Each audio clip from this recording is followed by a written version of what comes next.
Thank you so much for being here. If you're unfamiliar with the Alliance, we are a membership-based organization located here in Washington, D.C. that have members nationally. And we really are all about supporting the education, connoisseurship, and appreciation of American craft. I love that everyone's saying hello in the chat. Please continue to do so. Throughout the conversation today, if you have questions, there's also going to be a Q&A box. And we have the option of closed captions if you would like to turn that on.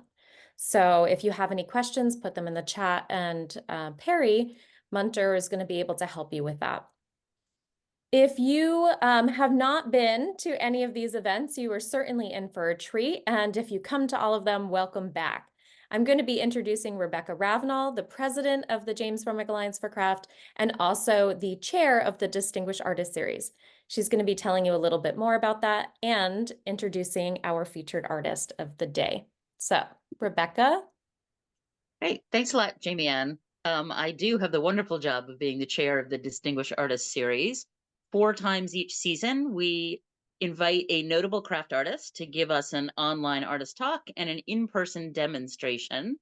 And we're so delighted to welcome fiber artist Tamara Kostianovsky to talk with us today about her work.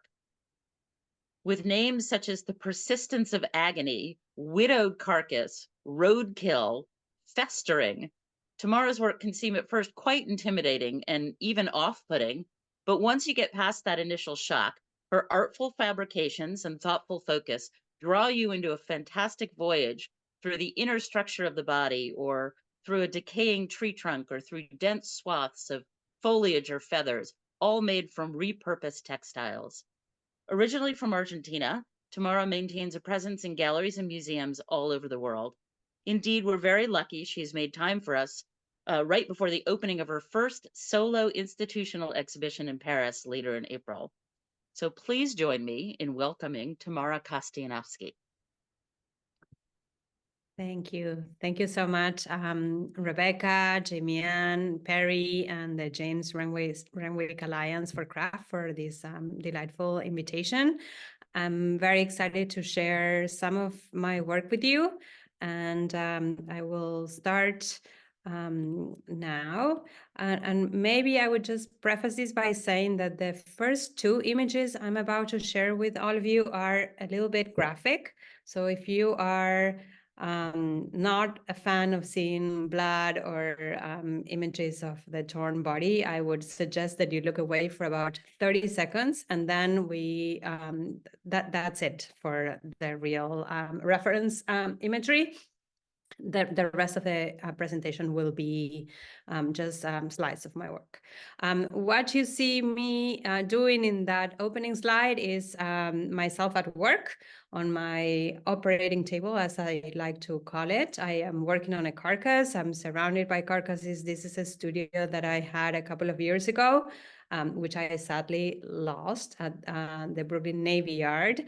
And I'm very happily working somewhere else right now, still in Brooklyn.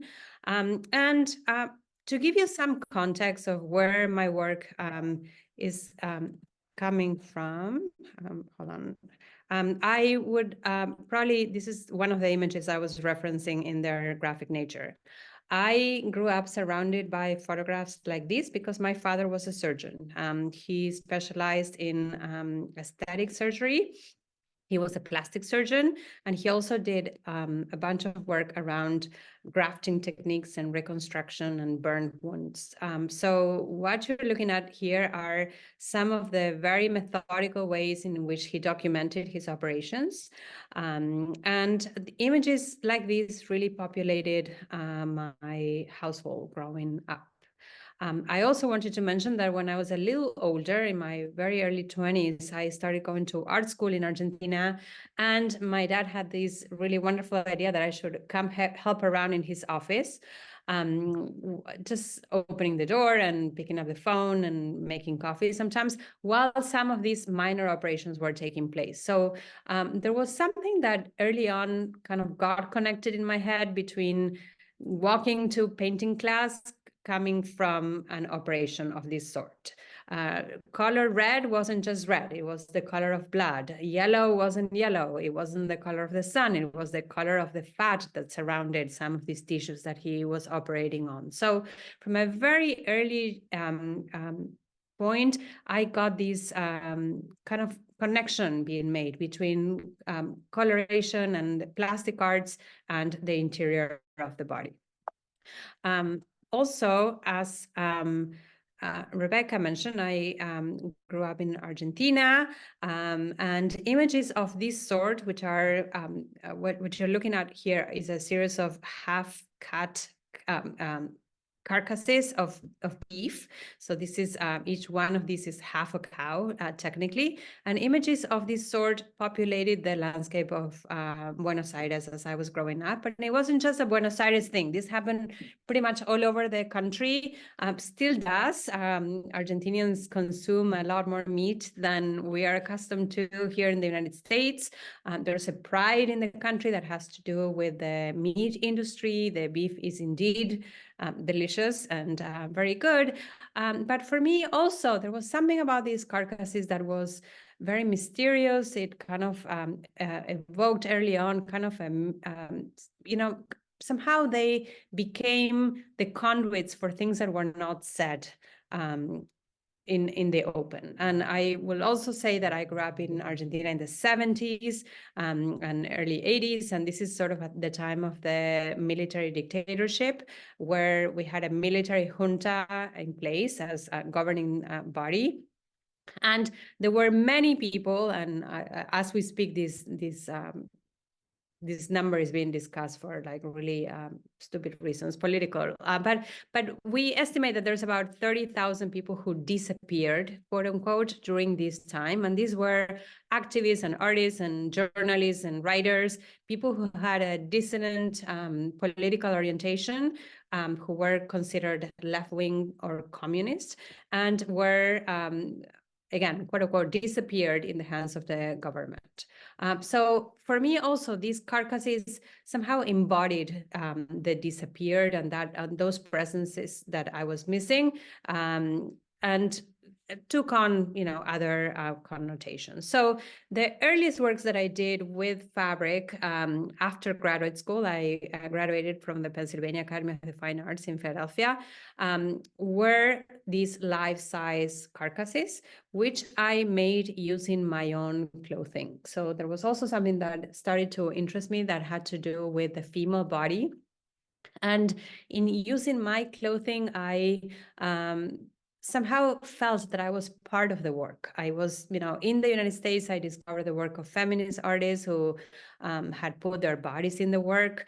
Somebody who comes to mind very in a very vibrant way at the time was Janine Antoni, who had used her body to make sculptural processes, as she calls them herself. But it was Hannah Wilke and Ana Mendieta and other artists who had performed for their works or in their works, or the performance in itself was the work, their body was the work.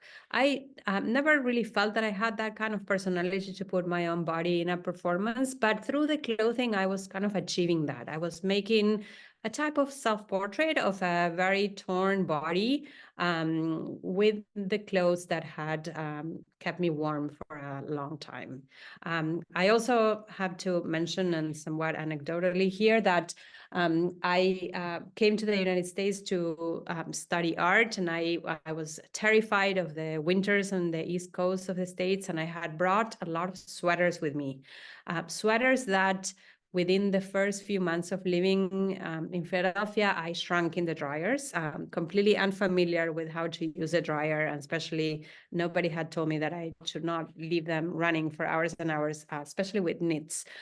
So I did have a lot of clothing that was not fitting me anymore. And this was garments that had a memory, that they, you know, there was something I had done in them, or I had purchased them at a certain point.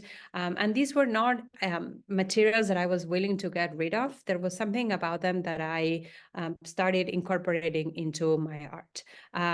Coincidentally, it was the 2001 was one of the big defaults of the Argentinian economy. So whatever money I had coming in from home was all of a sudden really diminished. So purchasing art supplies was really out of the question for me. And in my clothing, in my hair, in elements that I had in the home, I found the supplies I needed to make art. This is a piece, one of the earliest pieces with carcasses. Again, done with my clothing. It's not just my clothing, it's my clothes, my blankets, towels, things of the sort. And they have an armature made out of wire, so they're hollow inside. And I know that it looks like I have a lot of clothes. And I wouldn't consider myself a shopaholic or anything of the sort. I think I have the clothes of an average person who lives in the United States. But they're used just in the surface of the work and just pieces of them. So somehow, even with one blanket, I could, make several works with the same garment.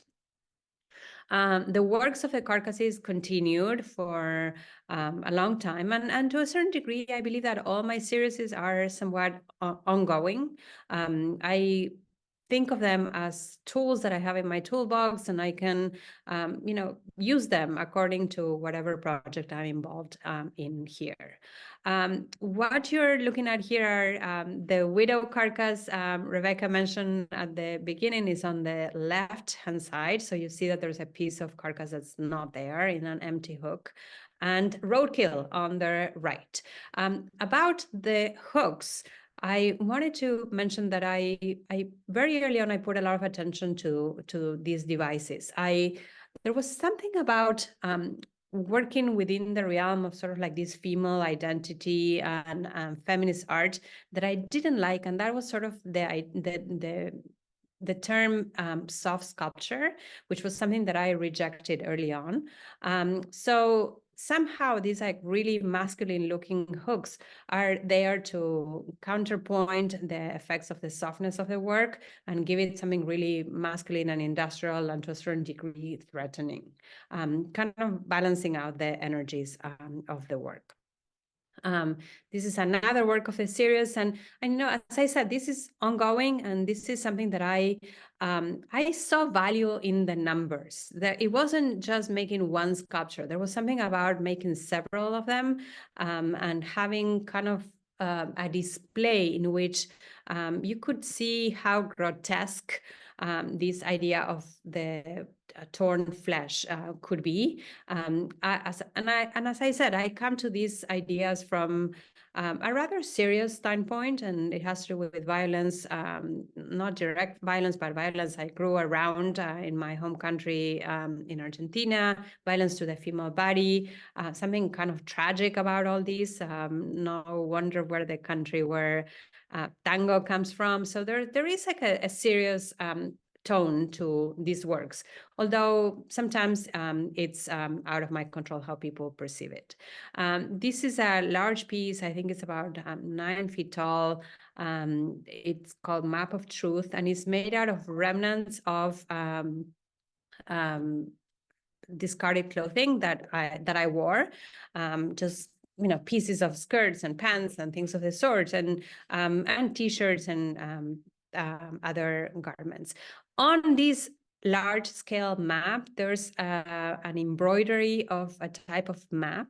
I also wanted to mention that around this time I was very involved or concerned with themes that had to do with identity and belonging and territory and map imagery. And I think that this is quite common for many of us who are immigrant artists, that we kind of lose a sense of where our home country is. And I think a piece like this started wondering or posing the question of, do you have your map or your place of birth imprinted on your skin? To what degree a birthplace can define your identity? So these were some of the things that work like this would reflect on.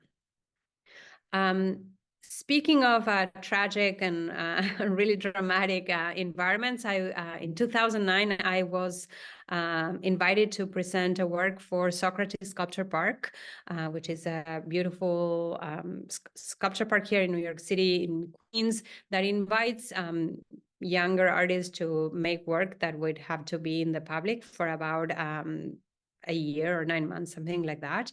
And I, obviously the park was big, and I chose what I thought of was the largest mammal on Earth, and this is a carcass of a whale that is life size, and it's done with vinyl. So it doesn't, the idea with this piece was to make something that would withstand the elements and would be in pretty good condition for the time that it was built. The work, I mentioned this already, how I could come in with very serious intentions in making this work, but I had no control over how the work was going to be received. And to my surprise, this piece was not seen as a tragic loss of the largest mammal on Earth, and as the death of a village, as I even wrote about in my statement. But most kids in the neighborhood thought it was the most fun jungle gym to amuse themselves over. So I had on average about 100 kids a day jumping on this structure for the 12 months that the work was on view. So this was a surprise. It entailed a lot of repairs, which I didn't appreciate at the time. But there's something to be said about how a work can have a life of its own once it's out in the open. This is a detail, and you can see some of how this is done with a vinyl. There was something really cushiony, and I can see how the colors attracted the kids and their parents. But they were meant to mimic flesh, and the structure of the whale was very strong. It was made with wood and an armature inside. So I think if there was something that we had prepared for, was that nobody would jump on, no adult would jump on the sculpture and fall into it. So it was built as a tank, but the surface of it was not, and that's where the damage really occurred. Around this time, I had a really good friend, an artist, who suggested that perhaps I look into bird imagery just to switch it up a little bit. And as a joke, I responded that we did not have any birds in Argentina and that it was only cows. And of course, that wasn't true. But so I went online, and back in those days, eBay was our Amazon. And I looked for some feathers for taxidermy. And my hope was that I would receive an envelope, and I would start seeing if I could replicate them in fabric as a beginning. So a few days went by, and this was not the days in which we received multiple packages on one day or anything of the sort. This was, again, in 2010, 11, 12. So I received a large box in the mail, and I had a sense that something had gone really, really wrong. And within a few days, I gathered the courage to open the box. And to my surprise, this was what eBay sent me. A freshly killed pheasant in a box. It was very freshly killed, I can tell you that. And by the way, I at the time had a studio that did not have heat.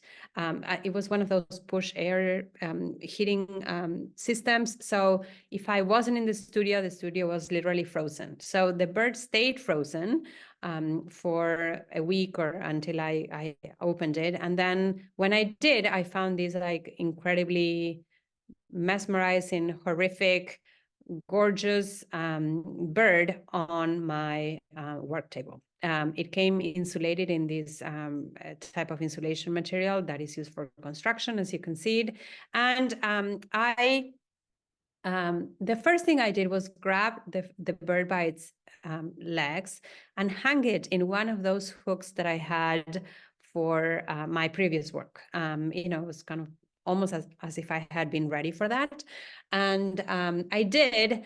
Later on, after taking some pictures and really internalizing the strength of this image, I tried to pluck the feathers, which was not easy. And within a few hours, I had a scene of carnage in my studio.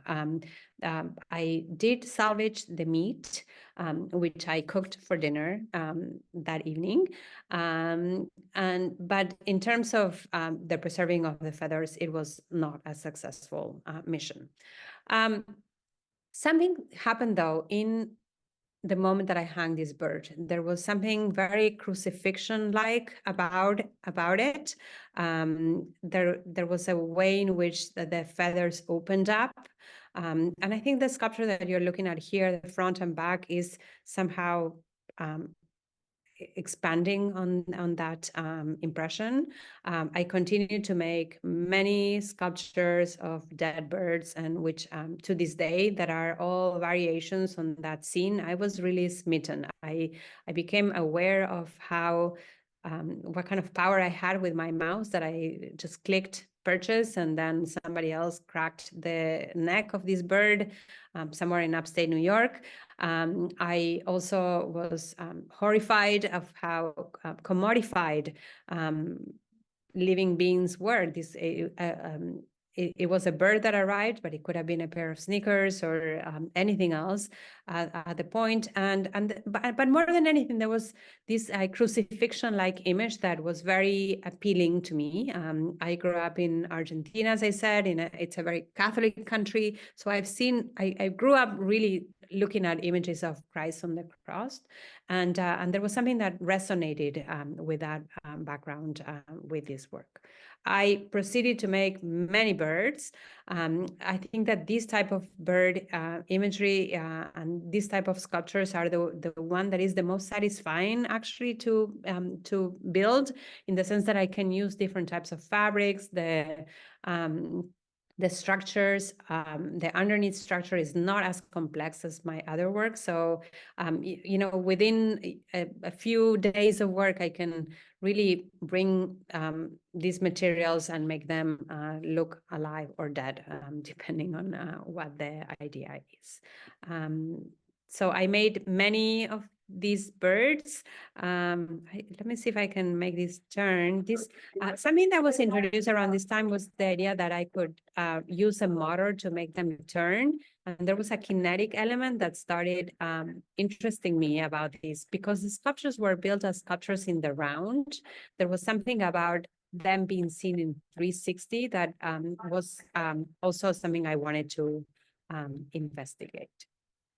I think the motor that you're seeing this on was actually malfunctioning. That's why it's kind of not a seamless movement as it should have been. But I think you get the idea that this is large works that are rotating in place.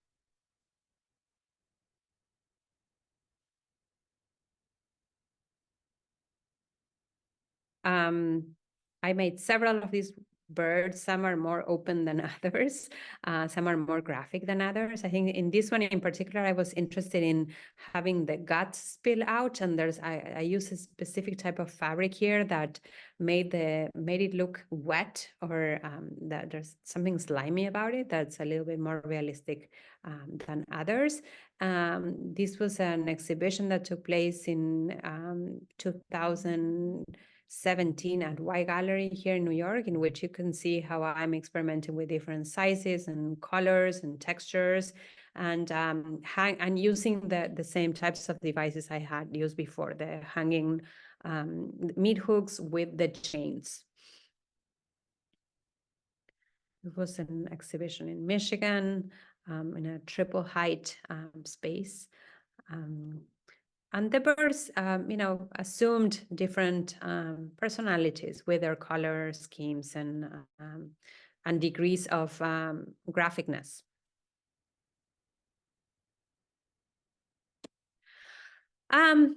In 2018, I received an invitation from Wave Hill Gardens, which is a very beautiful, small botanic garden here in the Bronx in New York, to participate in their Artist in Residency program. And it had been around the time that my father passed away. So this was in around 2017. And I proposed to make a series of carcasses, not of birds or animals, but this time of trees, using my father's clothing. And this is a series that I entitled Nature Made Flesh, that explores this idea. So the trees that I made are all dead trees, in keeping with the family business, and I used my father's, especially his corduroy pants that he had used for his entire life, to make these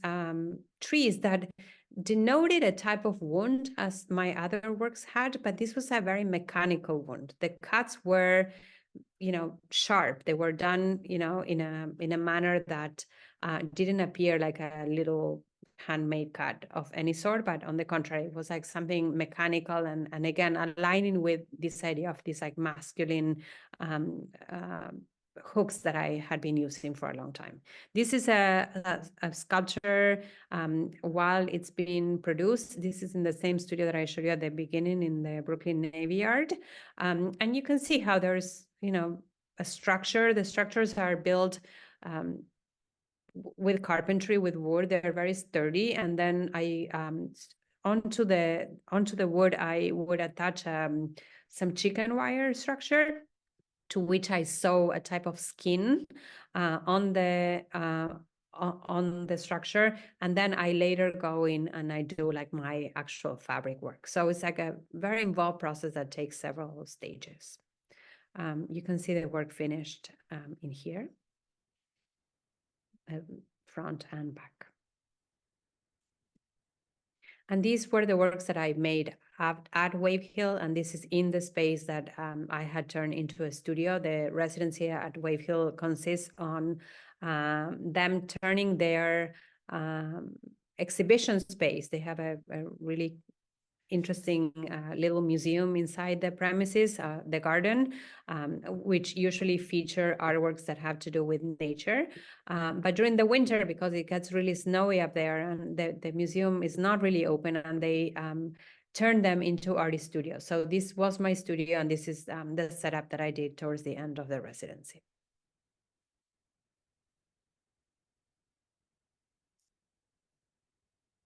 This is a work that was commissioned for the Children's Museum in Manhattan. And for that presentation, we actually inserted a video inside this cavity, and the kids would kind of like climb up to a stool and look inside the tree, and they would find a video of a living tree, a growing living tree, in the carcass of another one, almost like Russian dolls in here. This is a pretty large piece again. And this is one of the largest works that I built at Wave Hill. I mentioned that I switch studios often, unfortunately. This piece and the largest works that I make are usually built in different sections so that they can be disassembled and stored, and then reassembled as needed. And this piece in particular is built in 3 different segments that come together on site. They're hollow. And they're not as heavy as they look. Another studio view with some of these works being made. I use, you can see there a cart that is behind me here somewhere still. The studio furniture travels, and you can see that I work with strips of fabric, right? And I glue them onto a plywood structure. That's what's happening on this work. I have binders and binders of like hundreds of images of trees and of carcasses and of birds. So I, every time I see an image, I would print it, and I have, a reference binder that I consult often. Speaking of different studios, I was very fortunate to spend last month in Paris. I was in an artist in residency program in a studio that is called Lair Arts. And what you're looking at here is the work that I built during this residency, which is going to be exhibited at the Musée de la Chasse et de la Nature in an exhibition that is opening up at the end of April in Paris. Sorry, and you can see how what I did there was like assemble these like large works that will be on exhibit there, and you're just looking at some segments of it. We're saving the surprise for a little later in April, but you can see how I have woodworking tools, and I was working on these very large carcasses of trees. I also worked on a tree slice in the which is up on the wall. And something that happened that I was not anticipating was that the wall, this studio actually belonged to Haim Soutine, an artist who I admire and who has inspired me, of course, with his like dead carcasses and dead trees. It was through Soutine that I received an invitation. I mean, not through Soutine, he's been long dead, but through the connection to Soutine that the people at the residency invited me to participate here. And something that that I found in this studio, which is in desperate need of a renovation, which they're about to undergo, it was that the wall in the back, the one that you see in there, was really wet, and there were visible like fungi growing out of it. Not quite as visible as the ones I made sculpturally, but this idea of incorporating these like shelf mushrooms onto the works really came about from there, and it's something that I'm loving and exploring in my work. And you can see a detail of the mushrooms growing out in here, which I think also helps with breaking up the two-dimensionality of the wood of the wall works. And as shown in the previous slide, it kind of incorporated the wall and created more of an installation type of proposition. I'm going to talk about a series of works that I made using imagery that is colonial imagery, and something that happened in New York. I've been in Brooklyn for a very long time, and most of my friends are, for artists, are, well, of all backgrounds, but because of the language, I seem to have more of a connection with artists from the Caribbean and or Latin America, but there aren't that many Latin American artists like where I am, but there's a lot of artists from the Dominican Republic, from Puerto Rico, Jamaica, Guatemala. And I think that it was through their friendship and through their works that I became aware of colonial histories, the colonial, Caribbean histories, the Caribbean landscape. So I became, in recent years, really attracted to like tropical imagery. And I, in doing some research on this topic, not a long time ago, I came across some wallpaper designs that were done in the 18th century in France by a company called Zuber and Company that developed landscapes, sketches or landscapes to be printed onto wall coverings that would be used for decorating really fancy spaces. And in fact, if you look at the Oval Office in the White House has a wall covering by this company. There's a series that they made on birds, and it's very clear that the landscapes were inspired by the tropical landscape. And we know for a fact that they had sent traveling artists to the Americas to sketch the really lush vegetation that existed in the tropics. Something I noticed in these wall coverings was that instead of putting the birds of the Americas in there, there was an emphasis to try to even exoticize even more the landscape by putting peacocks and birds of Southeastern Asia that did not belong in the tropics. So what I'm doing in this series is like using the actual wall covering designs, which I trace in with fabric, but instead of sticking to their exoticized fauna, I have replaced the birds that they used with birds of the Americas, which are in slightly three-dimensional fashion, as you can see in here. So the whole series, which is called Fowl Decorations, talks about this idea of one place painted from two opposing perspective, from the perspective of the colonized and the colonizers. So you have the French-inspired, but the tropical inspired designs by French artists in the background. And then I try to create the birds of the Americas, many of them at risk of extinction.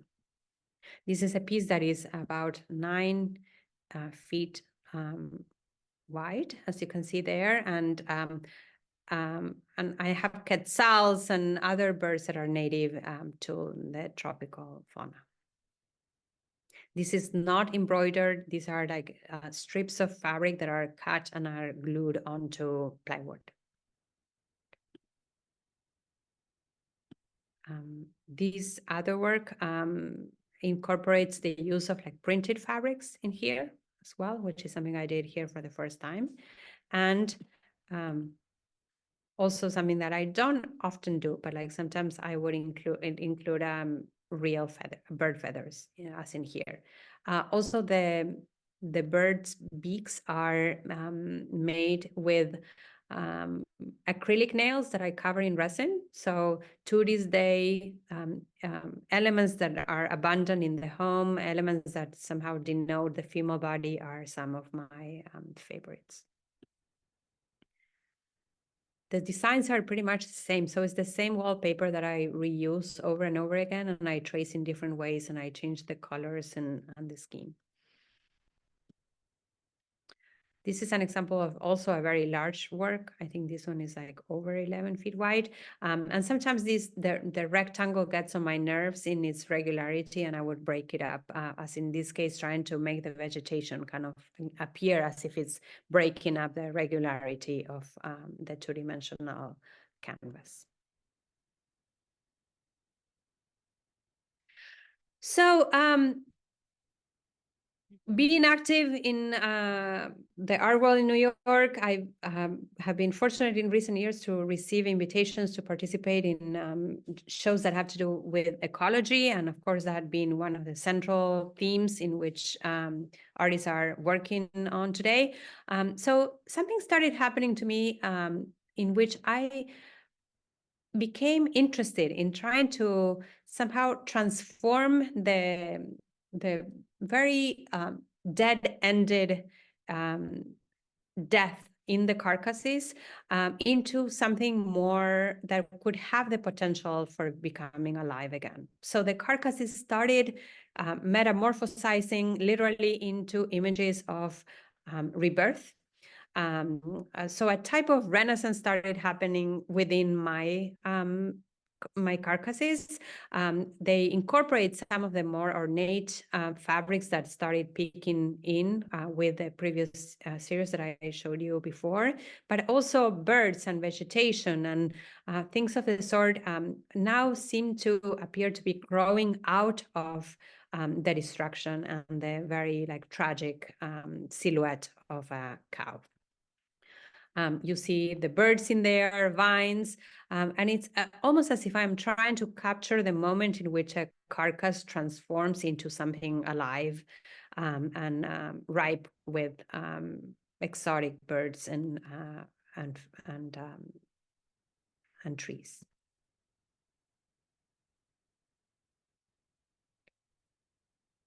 So I'm somehow the carcasses started kind of moving away from the very political and very like Argentina specific themes that I had in mind early on to become, as I said before, receptacles for regeneration and change, somehow proposing, if maybe in a utopian sense, what would how could we leave behind a model that kind of thought of nature as a culture of slaughter and something that we needed to exploit for our own benefit, more of like a place in which we are identifying with the carcass and with the living beings that come out of that. This is front and back of one work. And you see the transformation here. So towards the left, we have the blood and the very identifiable carcass-like imagery. And then as the sculpture turns, we have the bird, and we have, these more ornate fabrics alluding to vegetation. Not very long ago, I was very lucky to do some work with Ogden Contemporary Arts in Utah. And one of my big art dreams came true in the sense that we put together a ceiling-mounted moving truck that moved all the sculptures together at a very low speed, which is something I had been wanting to do for a long time. So this is the installation. It was a kinetic installation. The sculptures are large. You can see that in scale here. And for me, there was obviously this allusion to the slaughtering house and the industrial ways in which we kill our food, but also in the use of fabric. I always been pretty fascinated with the runway and the way, in the circular way in which the models kind of go around it. So it was sort of like a mixture of the two worlds together, the models and their fancy clothes, and the cows rotating from one location of the factory to the next. A detail of the work. This is a previous view of a former studio. At the time, I was working for an exhibition at Smack Mellon. And what you see on my table is a sketch, is a scale model of the space, which is something that I like doing. I like to fabricate my own maquettes and see in 3 dimensions how the work is going to interact with the space. This is what the exhibition ended up looking like at Smack Mellon. This is shown in 2021. That was called Between Wounds and Folds. I put my my sculptures in like individual motors. So these were turning.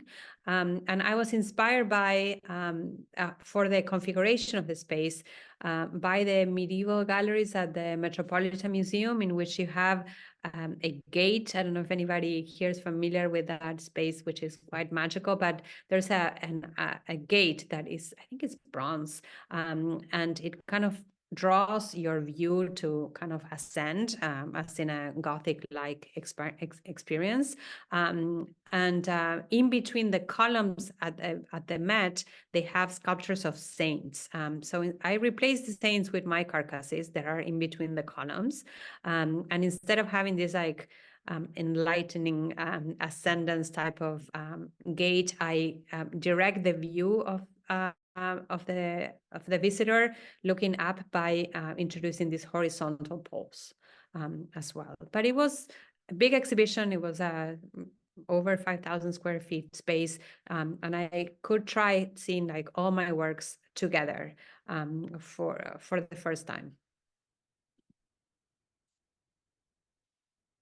This is the backside to the tree sculptures. Sorry. The poles, the suspension. I think this space in particular was a perfect marriage for my work because it was so industrial and so masculine and so open and large. So I really appreciated that opportunity.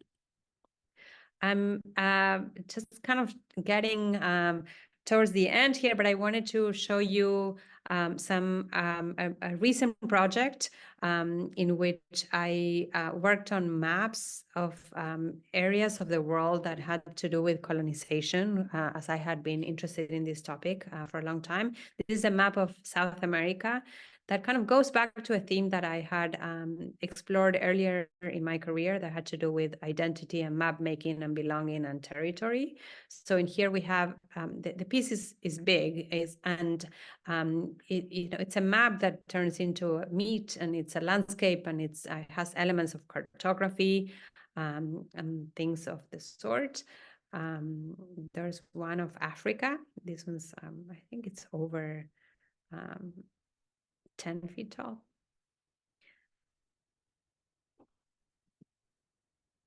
And one of North America, and Canada, and Africa for scale in there. If I'm not mistaken, that is my last slide there. And that was a little overview of what I've been doing. Wow, that was amazing. Thank you so much. I had a question of my own and maybe a comment or two, and then we're gonna take a look at some of the Q&A and chat questions that have come in. And meanwhile, if you out in the audience have more questions, put them in the Q&A, please. But you sort of addressed this towards the end, that you have this push-pull of beauty versus ugliness or repulsion in your work, and the subjects are really difficult, but the colors and patterns are so glorious. So obviously you're drawn to create beauty as much as laying bare these very hard-hitting subjects. I like that the series at the end that you were showing that has that kind of renaissance coming out of all the death. I just have a question about, just because you're so international, like, do you see a difference between how your work is received in various countries, like in terms of the message, or even how you're chosen for shows, or how people might collect your work, or how they're attracted to it, that kind of thing? A really great question. When I first started exhibiting my work in the United States, and this is the early works of the carcasses, there was something that I had not anticipated that had to do with food politics, which were, in the early 2000s, like to this day, I continue to be very alive. And so that was something very specific to maybe the United States. When I exhibit my work in other places, this is not a topic that comes up that often.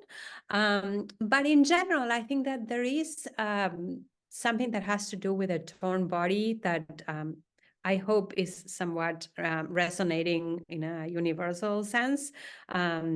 So with the caveat of the food politics issue, for the most part, I think the reception tends to be pretty similar. Yeah. Great. Okay, I'm gonna go to the Q&A, and also I do see some questions in the chat. But I'm going to preface this by saying that some of the questions are related to your technique, and I just wanted to let everybody listening know that Tamara will be in town on this weekend. On Saturday, we are hosting her for an in-person demonstration at the Amy Caslow Gallery in Bethesda, and she is going to actually show us some of her technique. So I will ask some of these questions now, and whether or not she chooses to put them off until Saturday, you'll just have to show up. But and you can find out more about that event online. But I might conflate some of these questions because some of them are similar. So people want to know, the fabric's glued, or is it sometimes sewn? Is it painted at all? What's the substrate? Why do you use fabric? Do you only work with used clothes? And how do you source them? Those are a lot of questions. No, sorry. So the fabrics are never dyed, so I don't alter them. They continue to be mostly my own clothing, except for when I'm working with really ornate fabrics, and those are like remnants of upholstery fabrics that I source through different means. Usually there's people who do curtain projects, things of the sort, and they have a yard left over here, a yard left over there, and I would kind of purchase those, usually online.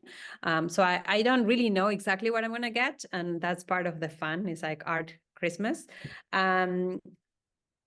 I continue to work my clothes. And as I said before, not because I'm a really big consumerist, but just like, dish rags and my son's clothing as he outgrows them, that continues to be a sustained source of textiles that arrive in my studio. And also because, as I explained, I work with patches of fabrics that I use for this, a little section for this, a little section for that. Even a sweater can last me several works or several years. So I have a studio full of containers with old clothes, which are with me. then some of the fabrics are glued. When I have a flat surface, I would choose to glue them. But all the sculptural work that I showed you with like the carcasses, for example, that is stitched, and I hand stitch all the work. So with the exception of that map that I show the animal skin that had a map stitched on it, that was the only one time that I used a sewing machine in my work. For the most part, it's all hand stitched. I work with upholstery needles, the curved needles that are also the surgical needles that allow me to like pull the fabric and really kind of model it. Just as I said before, I use chicken wire structure for the carcass works, to which I sew skin, like usually with an old bed sheet of something along the sorts, and then I start building from there, right? Because I need like some sort of fabric to stitch onto for other layers. I may be forgetting parts of your. Yeah, that's okay. We can loop back to anything that somebody wants to ask again. We had a question about, could you share a little bit about how you learned to develop and what inspired your use of colors and their relationship in your sculptures?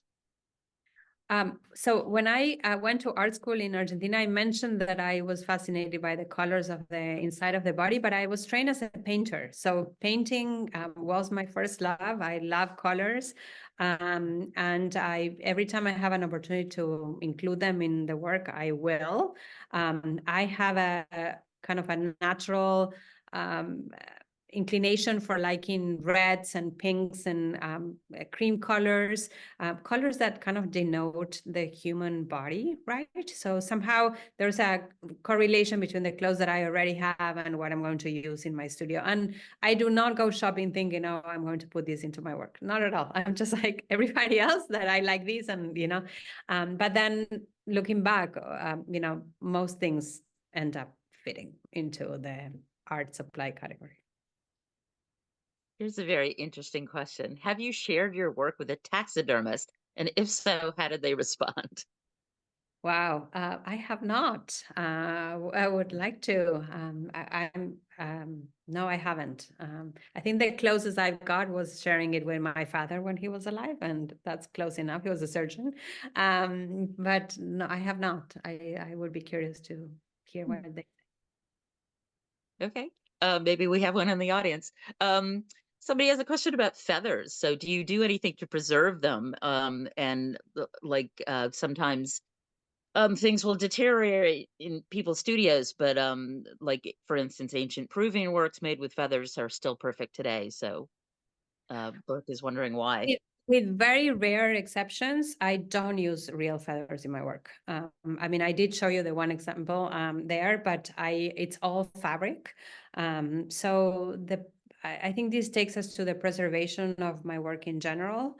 The works I've made seem to all be holding really well over time. I clean them with a lint roller, or more recently with an air compressor, which is the new toy we've got around here.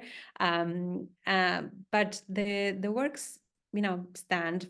The fabrics that I use are meant to last. I am very peculiar about my choices with the threads that I use, and I use threads that have poly in them, that are, they're not just cotton, because I want to make sure that that doesn't disintegrate the hold of the piece.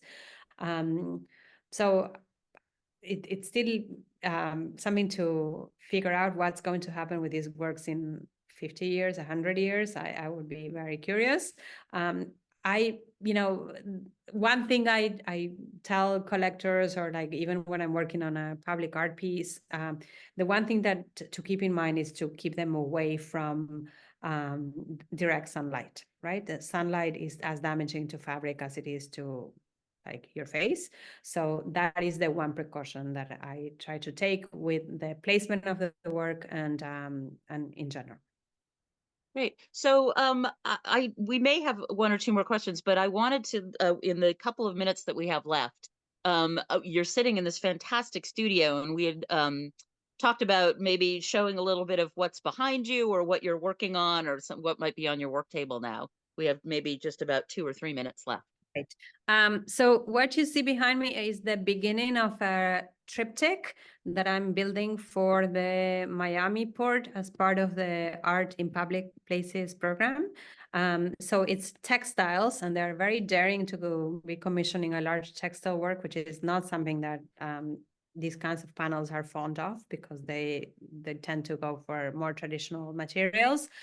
So it's similar to what I've shown you with the panels of the fowl decorations of the birds of the Americas being reinserted into these ornate designs that from the wallpaper company. But these are much larger than I've always made them. So I'm excited about them. On my work table is sort of the panel that's missing here. It's on the table, right? And I work horizontally for all of this work. So I would put it on the table, and then and I glue it for the most part. And I also, the birds are three-dimensional. There's flowers. There's like all kinds of things that, you know, again, break up that sort of like flatness of the surface. Great. So actually, I think we're sort of reaching the end of our time here, but I did want to mention again that Tamara and her glue gun will be in Bethesda on Saturday, and she's going to actually bring a bird that I think is going to go on that third panel and do some work on it. And I know a lot of people had more process questions and questions about shipping large work and that kind of thing. And those are all things that all questions we invite you to bring on Saturday. And ask her in person. Again, registration for that event, you can find it our website, JRACraft.org, and there is room. But for now, I just want to thank everybody for attending, and thank Tamara for that wonderful, really eloquent and informative presentation. Thank you. It's been a pleasure. Thanks, everybody, for the good questions and for being here today.